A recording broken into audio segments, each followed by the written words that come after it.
Wow naman, Jericho Rosales, kontentong-kontento na talaga kay Janine.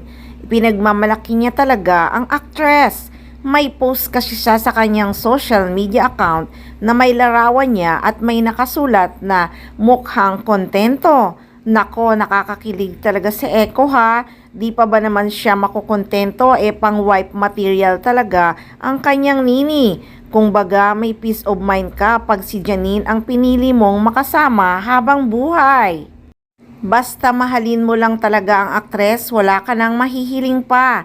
Hindi ka niya iiwan no matter what happen. Sasamahan ka forever. Kaya talagang swerte ni Echo kay Janine. Bukod sa edukada at matalino ay sobrang mapagmahal ang aktres. Pag ini-interview nga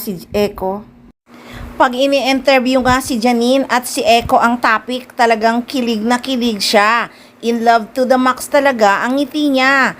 Kaya naman masayang-masaya ang mga fans sa pagmamahalan ng Echonin. Pray lang talaga nila ay magpakasal na ang dalawa. So guys, sa ngayon sobrang busy ang Echonin, may kanya-kanya silang ganap. Guys, si Echo kamakailan ay nasa Abra. Nag-show siya doon at nagpasaya ng mga taga-Abra.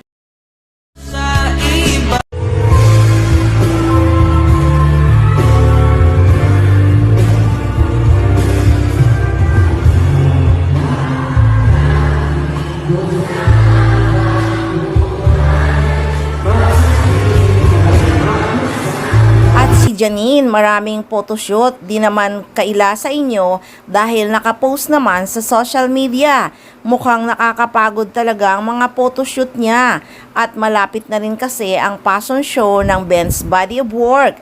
Kaya naghahanda talaga ang aktres. Napakaraming blessings ng Echonin.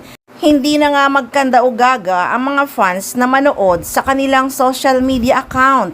Hindi rin sila madamot sa payuda pag sila ay may mga vacation or ganap na hindi relate sa mga show or serye. Kaya ang mga fans sobrang nagpapasalamat sa Echonin at lagi nilang sinishare ang kanilang ganap kahit medyo late na silang mag-post. Basta ang importante hindi sila nagtatago. Hindi talaga nila itinatago sa mga fans kung gaano katotoo at tunay na tunay ang pagmamahalan nilang dalawa. Lalo na si Echo, lahat ng mga photoshoot ni Janine Gutierrez nasa kanyang social media account.